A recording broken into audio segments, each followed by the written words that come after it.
everyone, and welcome to AMC Movie Talk for movie fans. I'm Crystal Kennedy, and this is a show where we bring you the day's biggest movie news, and of course, we give you insight into what it all means. Joining us, as always, is AMC Movie News Senior Editor, Mr. John Campea. Greetings and salutations, everybody. Welcome to the show, coming to you from the Stream.TV studios here in Hollywood, California. We're so glad that you're joining us today. Big announcement, everybody. I have it on good authority that Chris Tucker is your new Lex Luthor for Batman vs. Superman. You heard it here first.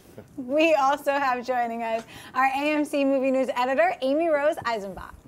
Hello, guys. And also in the same report, it's also been announced that I'm the new Lois Lane. Amy Adams and I actually had a wrestling match. I won, obviously. So you heard it here first. Wow. Amy Adams is such a wuss. I've always known it, yeah.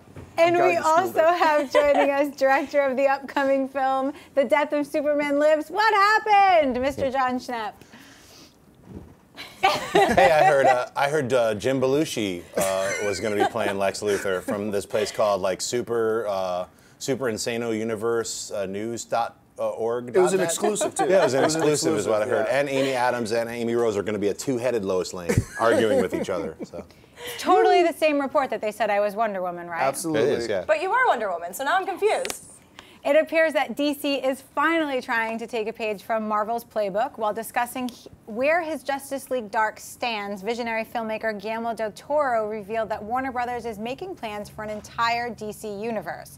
Del Toro stated, "We're still on Justice League Dark writing, and hopefully it will happen. But there are no developments that are new. We're still at Warner Brothers. They are making plans for the entire DC universe, all the superheroes, all the mythologies, and part of that is Justice League Dark. They're planning on TV, movies, and all the media, so we have to fit into that plan." John, what do you make of Del Toro's comments? I mean, there's nothing really here we didn't already know, right? I mean, okay, so DC is creating a cinematic universe. Well, they got Batman versus Superman. We know, so we've known that. They're expanding into television. Well, we've already got Green Arrow. We know the Jim Gordon show's coming, so we already kind of know that. I'm working with some people on trying to get a, Justice League Dark together. Well, we've known that for months, but nobody's really signed off on it yet. We're not really doing it yet. We're just going to see where Warner Brothers wants to go. Well, we already knew that too. So we kind of already knew everything about this, but still, it is always cool hearing a guy of the stature of Guillermo del Toro saying this is happening. It's always cool to hear that, but nothing we haven't really heard yet so far. Schnepp? Well, it's always exciting to hear someone say the same thing again, but in reorganized sentences. It's like, is it really happening? Yes, the thing I announced 6 months ago. It is still in the continuation. All right, I'm down with it. Like, I'd love to see DC do all these things that they've been talking about. So, yeah, yay, Guillermo. I mean, I really want to see Justice League Dark. I think that's high on my list. So hopefully DC approves it, and it's 2016 coming at you. So. Amy Rose? Yeah, while we didn't maybe learn anything new per se, I do like that, Justice League Dark has been, in movement for a long time, so has Pacific Rim too. But I do like that it is, a filmmaker that is involved with the DC properties is saying that they do have a plan, that this is on hold because it has to fit into this, and they're not just going to churn it out. And I do think that, Man of Steel 2, Superman vs. Batman is a step in a greater cinematic landscape and universe for DC. But, I love Guillermo del Toro. I think he's such a visionary filmmaker at that. And Justice League Dark, that's like the perfect marriage. They need to do this. I want to see Constantine done the way he's supposed to be done. Deadman, Demon. And Zatanna. I mean, all these amazing characters. So I'm happy about that. While it's not new information, I do think it's good that someone who is behind the scenes working with these guys does say, we have a plan, guys. So we have a little more faith. I just don't think this is going to happen. Come on, John. But Justice League Dark, look, when we're talking about Warner Brothers and DC, this is the same company that has been so trigger shy about pulling the trigger on Wonder Woman, one of their most bankable, most known, most reputable, and most beloved characters, and they've been scared to death to pull the trigger on her. I just can't see them, at least in the next 10 years, going out on that limb. I'm not saying I don't think they should. They should do a Justice League Dark, absolutely, especially with Del Toro attached. I just don't think this is the company that's going to do it. One of the beefs that I have with DC versus Marvel is, I mean, say what you will about Agents of S.H.I.E.L.D., I've decided to wait until 10 episodes are available to watch all 10 because I haven't watched one yet. So when there are 10, I will do a binge out on like Sunday or whatever. But at least it's in the same universe. The reason I never dug Smallville is like, how many years can you be in high school and drink red kryptonite and get stretchy powers before you're not even Superboy? You're like, no, I'm the guy who runs fast. I'm the Blur. No, I'm not watching it. Sorry.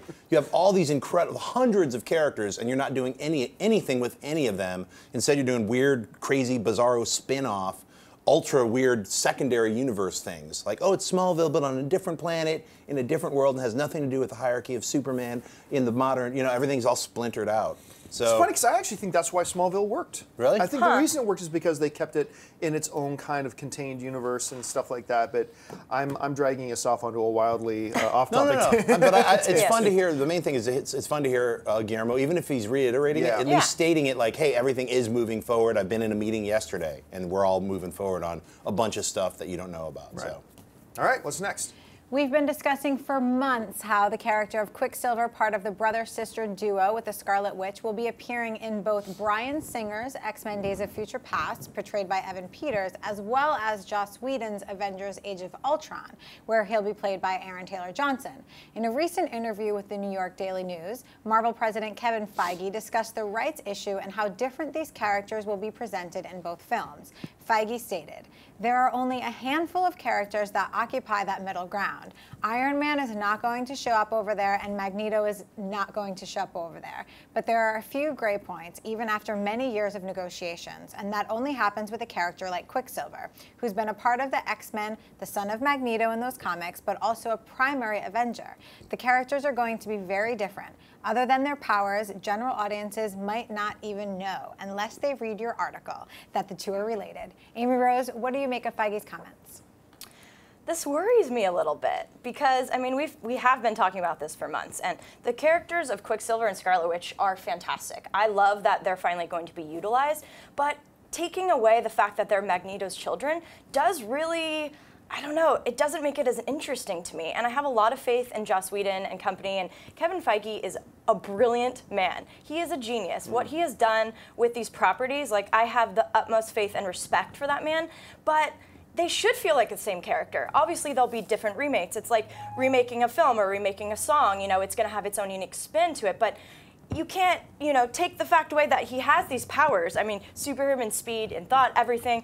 And if it doesn't feel like the same character, I think that's going to confuse audiences, not make it feel like, well, it's the same character in a different universe. I don't know. It's really annoying and frustrating that it is the same character in the same universe, but we have to pretend like they're two separate universes.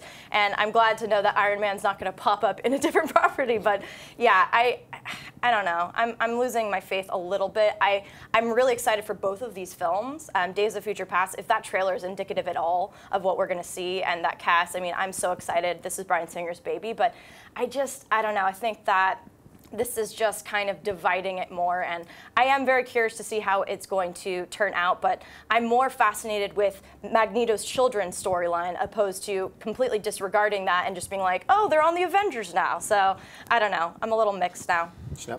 I'm feeling the opposite of you. Really? I think it's actually X-Men Days of Future Past. You're going to see like 2 scenes, one shot of Quicksilver doing some cool thing. Like I remember I saw a post on Twitter like, oh, we're doing this cool shot for Quicksilver with mirrors and stuff, and we're shooting it all, in camera.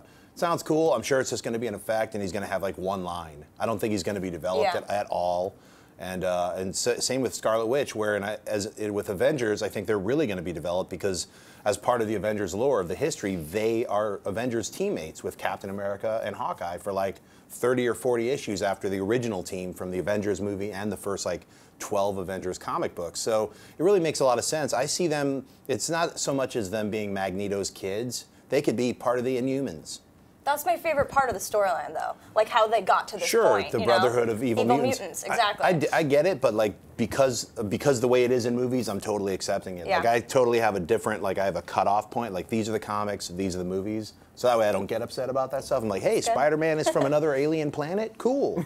Not really, but I'm just saying like I can accept that stuff. And I think they're going to handle Quicksilver and Scarlet Witch way better in the Avengers than X-Men because X-Men's all about Wolverine and Xavier and Magneto, I mean, those are the 3 biggies that, and of course Mystique because of Jennifer Lawrence. So everyone else is a side character. to me. See, I don't think. Well, look, I've been well publicized as saying I think it's a mistake for them to use Quicksilver and Scarlet Witch in Avengers 2. I think they had 1,000 other characters they could have used other than those two, and why create this dichotomy within the same two characters, Scarlet Witch? And by the way, we should point out that apparently Mary-Kate and Ashley's sister has kind of confirmed that she is going to be playing Scarlet Witch. And she's fantastic. And she's great. Yeah. But I will say this, even though I'm against it, I will say this: I don't know that it's going to create the confusion that you're worried about, and that I think is normal to worry about with fans, because let's face it, about 1% of the people out there have ever even heard of Scarlet Witch or Quicksilver, let alone know the fact that they were Avengers and they're Magneto's kids and that they're mutants. So I think that's going to really limit the amount of confusion that could possibly be caused by something like this. Still, I still don't like it, but who knows? We might see the movie. It might be the most genius thing Kevin Feige has done to date. Right. All right, folks, we've come to that part of the show called Buy and Sell. Here's how this works. In front of her, Chris Lee has a few other items in the world of movie news in front of her. She's going to run them down. Then Schnepp, Amy Rose, and I are simply going to say whether we buy it or sell it. So, Chris Lee, what do we got? A brand new poster has been released for Maleficent, the film that stars Angelina Jolie as the iconic Disney villain in an untold story of betrayal. Different than the Sleeping Beauty tale we remember. John, buy or sell this new poster? Buy it. This is awesome. Look, we've seen some sketches over the past year of Angelina Jolie, in some costume or whatever, but this is our first really good, clear look. She looks awesome, actually telling the story from her point of view. And you know what? That really dreadful Snow White and the Huntsman movie, that actually might get me a little bit more excited for this, because what they did with Charlize Theron in that film for the villainous character there gives me a lot of hope that they could even take it 2 or 3 steps further with something like this. I'm excited, love the poster. For me, it's a buy. Schnepp? Yeah, the Charlize Theron was the best part of that Snow White and the Huntsman. If that was just like a 20-minute movie and just her scenes, I would have been like A+, and not pass out from boredom of the other hour. Oh, poor Kristen. So anyway, I think, are we in buy and sell? We're in buy and sell. I buy that. I buy that poster. The one thing I'm wondering, is she actually going to have horns, or is that her hair? She has horns. Okay, that's awesome. Then I double buy it. Yeah, I also buy it. I love this. Angelina Jolie is the perfect actress to play this. And at D23, Disney's big expo, they showed us, a couple scenes, and they're gonna have magic from her, whatever that thing is called. What is that called? I feel like you would know it. Staff of Power. And it just looks great. And I love what they did with Wicked, how they changed the story. And I feel like that's really paved the way for these other fairy tale stories, because, how did these villains become these villains? And I love that they're giving them more depth and a backstory that we've never heard of. And I think that Angelina Jolie is such a phenomenal actress. She looks even beautiful with horns. So, yeah, I'm really excited about this film. All right. 2 new character posters have been released for Phil Lord and Chris Miller's The Lego Movie, a wizard called Vitruvius, which will be voiced by Morgan Freeman, and a space guy named Benny, voiced by Charlie Day. Schnepp, buy or sell these new posters? Well, you know how much I love Legos. I'm going to buy it. Yeah, they're cute, whatever. I can't wait to play the game movie thing. I watched the trailer. I'm building a double couch right now, guys. So. I'm also going to buy it because of Phil Lord and Chris Miller. They are so fantastic. They did 21 Jump Street, and they're just so clever. We spoke to them at Comic-Con for this film, and honestly, it was like, yeah, Chris Pratt's voicing it, Legos, how fun. But they got me excited about it because they've really twisted this, and it's great because there really is no narrative to Legos. So they've really created this, and I mean, Morgan Freeman as the voice of a wizard, sign me up. Yeah, I mean, I said this before, I'm completely out of the selling Lego business. I'm now all on board with Lego. Consider me a buy. I love the trailer. These look really cute. These posters look fantastic. And look, just the idea of Will Ferrell voicing the villain, Liam Neeson voicing his main bad henchman. The trailer, look, Chris Pratt and his voice in the trailer, hilarious. These look just as good. The voice of Morgan Freeman. There's nothing to not like about this. For me, it's a buy. Will Arnett as Batman. Yeah. And the secret weapon is Chris McKay from Robot Chicken. He's the animation director. So it's an old pal of mine from Chicago. What's up? So, it's going to be awesome. So. By the way, guys, this may be the only chance we get to see Wonder Woman on the big screen. So go Legos!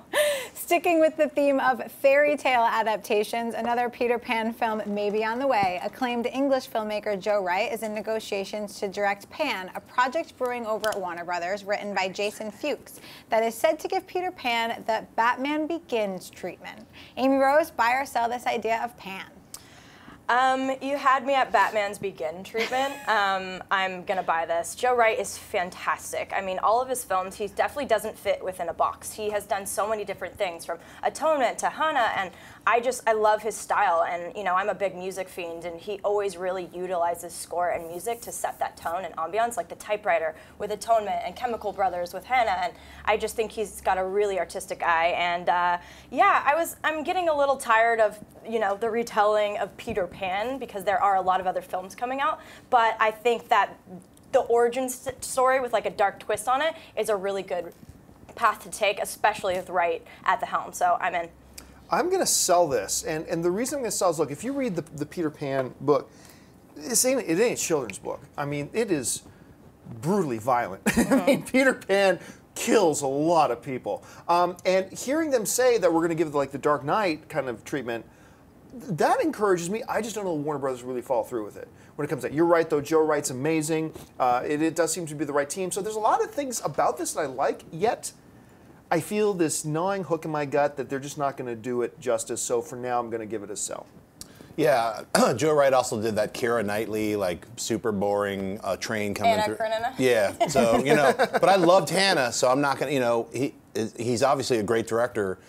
For me, though, it's just like Peter Pan with, like, them saying, give it the Batman Begins treatment, I'm selling it. It just sounds corny to me. I mean, using that as a way to sell it, it's like even the picture up there is like Peter Pan with a darker outfit, you know? I don't know. It's like, it's dark green, as in his mind is dark. We're the Wild Boys. So. All right, there's actually one other thing in here relating to Thor. Thor's Mighty Hammer dominated the box office this weekend, racking up $327 million worldwide for Disney with Thor: The Dark World. Amy Rose, buy or sell these huge box office results for Thor: The Dark World? Buy. I'm not shocked at all. I mean, this film was fantastic. As we talked about on our special, we all loved it. I think our average was 8 out of 10, which is really pretty high. And I mean, Marvel, as we just talked about again and again, they know what they're doing. And their films, you can feel the love and passion for these properties. And, you know, I loved seeing the character arcs, especially Loki and Thor's relationship, continue. And this movie deserved all the success it's getting. I loved it.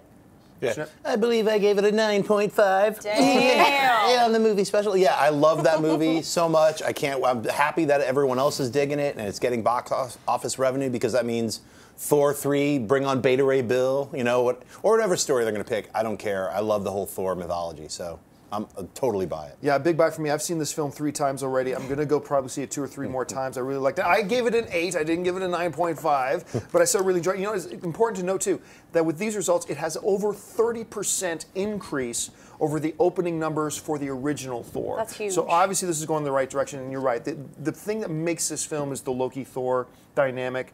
I'm really looking forward to moving forward with this in the future. So yeah, so buys all the way around. All right, folks, we've reached that part of the show called Mailbag. Listen, if you've got a topic or a question you would like us to address on the show, you can email us anytime at amcmovietalk@gmail.com. Now, we get over 1,000 questions a week. Every day we take time to answer just a couple of them. Right now, Chris Lee's got a few of them pulled out. So, Chris Lee, what do we got? Jay Gibbs writes, hey guys, you are one of a kind. Kevin Smith said on his podcast recently that Zack Snyder let him see a picture of Ben Affleck in the new Batsuit, and Smith's exact words were, we haven't been down this path before. There was also a moment where he almost revealed the inspiration of the suit, but it was edited out. Rumors are flying now about what could have been. Any thoughts on what we can expect from the new suit? I think it will be key to separating Snyder's Batman from Nolan's. Thanks. A path we've not been down before. He's going to be wearing some like S&M leather with hot silver pink. studs. It's like, It's hot pink. It's hot pink. Batman. I kind of answered a question similar to this on Mailbag this past weekend. The real big answer to this is this: I don't care. I really don't. I mean, we're gonna see the Batman costume for the first time when it comes on screen, or we'll see it in the trailer, whatever. And we're gonna have our impression of it, whether good Batman suit, bad Batman suit. But ultimately, how good or bad this movie is going to be will have nothing to do with what we think about the Batman suit. We're either going to like it or we're not going to like it, but ultimately it's not important. I got a feeling they're going to go away from the military body armor kind of stuff, which I'd be kind of happy to see them get away from that. Although I did like it in Nolan's incarnations. It'd be cool to see something different. I don't want to see Adam West's costume, but who knows? Maybe Adam West, the costume is the way they're going to go. Ultimately, though, for me, I just don't care. We're going to see it and like it or not like it, and then we'll get on to the business of whether we like or don't like the movie. Amy Rose? Ben Affleck is going to distinguish his Batman from Christian Bale. So that enough. It doesn't matter what you dress him in. Hot pink Wonder Woman outfit. I mean, well, that might change things a little. But I really don't think it matters that much either. Of course, I'm excited to see what it's going to look like because I'm really excited to see the direction and how they're really going to, you know, immerse this older, tired Batman into the story. Like, it's going to be interesting in itself, but I think it's very clear that this is going to be a very different Batman. First of all, we're not seeing the origin story, which is great.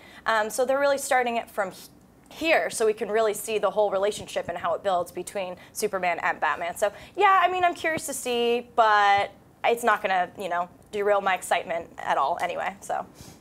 Yeah, my guess is not going to be bright blue underwear. I mean, that'll probably help sell underoos, but I'm thinking it'll probably be more like Frank Miller's Dark Knight with a giant black bat and gray kind of leather, like not body armor, but just like, I've heard that they're using the comic book graphic novel Noel as like a jumping off point, and that's kind of like leathery outfit, but it's all gray, dark gray, and it looks cool.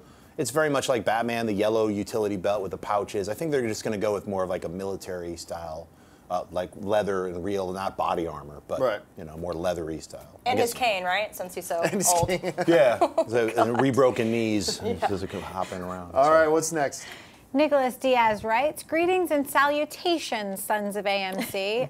I'm a little upset it doesn't say sons and daughters. Just throwing that out there. My question is about epic films of yesterday and today. What is it about the old-time epics like Ben-Hur, Ten Commandments, Lawrence of Arabia, etc.?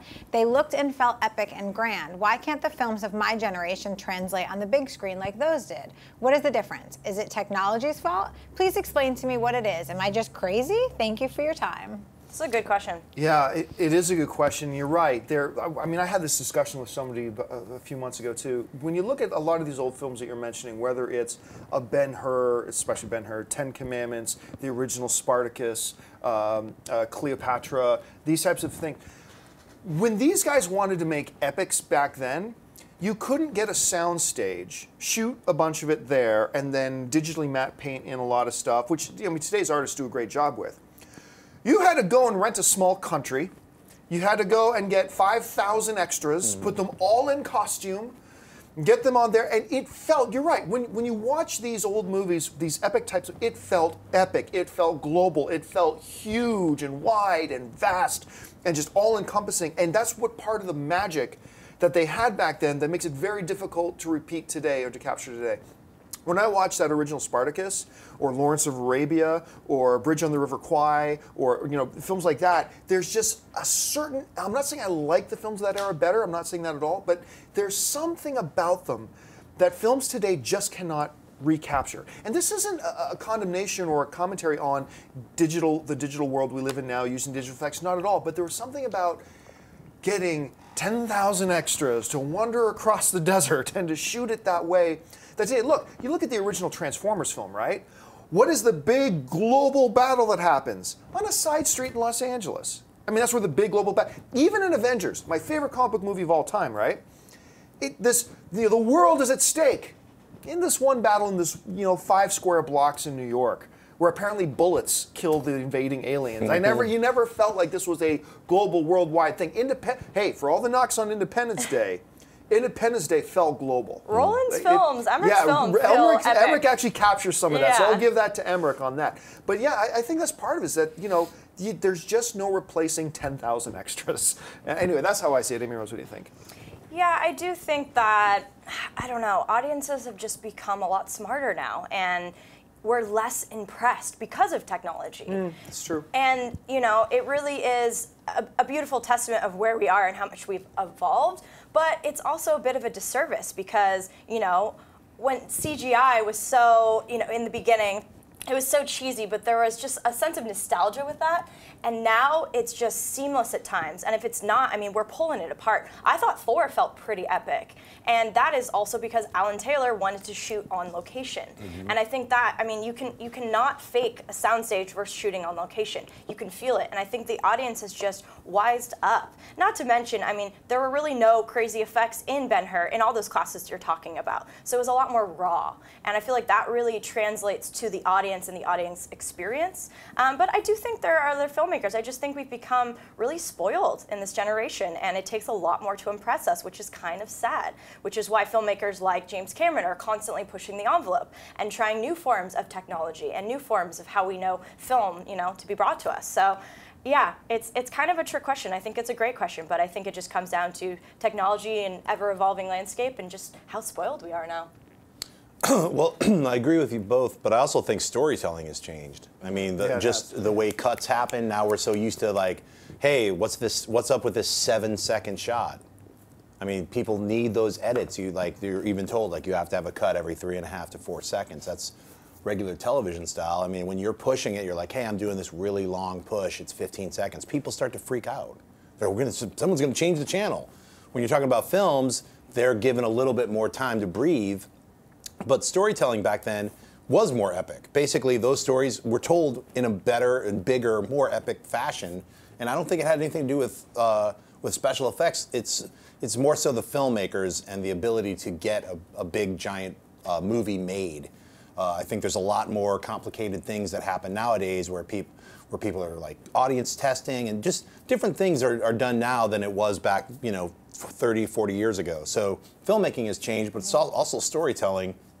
I mean, Peter Jackson, his use of Massive, this 3D effect with, where you can have 100 like little digital dudes, thousands of them all running, he used that the best in Lord of the Rings, where you had these, because the storytelling was key. It wasn't about special effects. It was like, how do we communicate 10,000 people fighting 10,000 people with a massive, wide, epic shot where you see all these little tiny people running towards each other? That makes it epic. Yeah. Versus a lot of other movies where you just have a million CGI baby creatures jumping around with fast cuts. You're like, it doesn't even matter anymore. Like World War Z, all the CGI zombies. I mean, there's so many movies we could list off. It's like where, it's supposed to be epic, but it feels like you're just like, while you're eating popcorn, you're like, I can't wait to get out of here. It doesn't have that staying power, or the shots have to be really thought out. So I think that comes with proper storytelling and great directors. So I think we still have those people that are making great big films. It's just it's not as prevalent because we have a lot of other films that just kind of get in the way of our minds currently. I think that's why Alfonso Cuarón's Gravity took off the way it did. Not because of the story, because let's be honest, the story wasn't that amazing, but it was because of the detail and the shots. I mean, literally every time, the sun positioning and planet, like the light and the sound, and he just crushed that. So that felt very epic in space because of his details. I would say the storytelling is, though, I mean, because it is such a small movie. Yeah. That even that is epic to me. It's not about a big army fighting another army. It's about one person trying to survive in outer space. That's frightening. So just the visuals were just the visuals were incredible. I literally, like when the first sequence opened, I was like, oh, we're in space now. It gave me a little anxiety. But we have them, but they're not as dominant anymore. Well, listen, folks, that will do it for us. We've run all out of time. Thank you so much for joining us. Listen, lots of great films playing right now in AMC theaters everywhere. Head on over to www.amctheaters.com for your theater, showtime, and movie ticket information. Don't forget to subscribe to our YouTube channel. Follow us on Facebook. Follow us on Twitter. All over the place. Again, thank you for joining us. I want to thank, first of all, the person sitting to my immediate right. She's the editor of movie news here at AMC Movie News, Miss Amy Rose Eisenbach. Amy Rose, where can people find you online? On Twitter at Amy Rosie. Go Lois Lane. And sitting next to her, the director of the upcoming film, The Death of Superman Lives, What Happened, writer-director, Mr. Jon Schnepp. Schnepp, where can people find you online? At Twitter, Jon Schnepp, at Instagram, Jon Schnepp. And check out my Kickstarter, Unicron, the Unicorn Barbarian. Pitch some money and help me make this crazy thing. And over there all by her lonesome, our one and only, the very lovely host, Miss Chrisley Kennedy. Chrisley, where can people find you online? You guys can find me on Twitter and Instagram at Chrisley. And you can find me on the various social media networks just at John Campea. Thank you so much for joining us, guys. Don't forget, jump into the comments section, leave your thoughts on any or all of the topics we discussed here today. Agree, disagree, whatever. That's the most fun thing about being a film fan. So until next time, my name's John Campea for AMC Movie News. And until then, bye-bye. If you like this video, be sure to give it a thumbs up. And don't forget to subscribe to AMC Movie News on YouTube. It's free and a great way to stay updated with all the latest movie news and check out our daily show, AMC Movie Talk. Also, don't forget to check us out on Facebook and Twitter to stay in the loop for our special prizes, giveaways, and contests.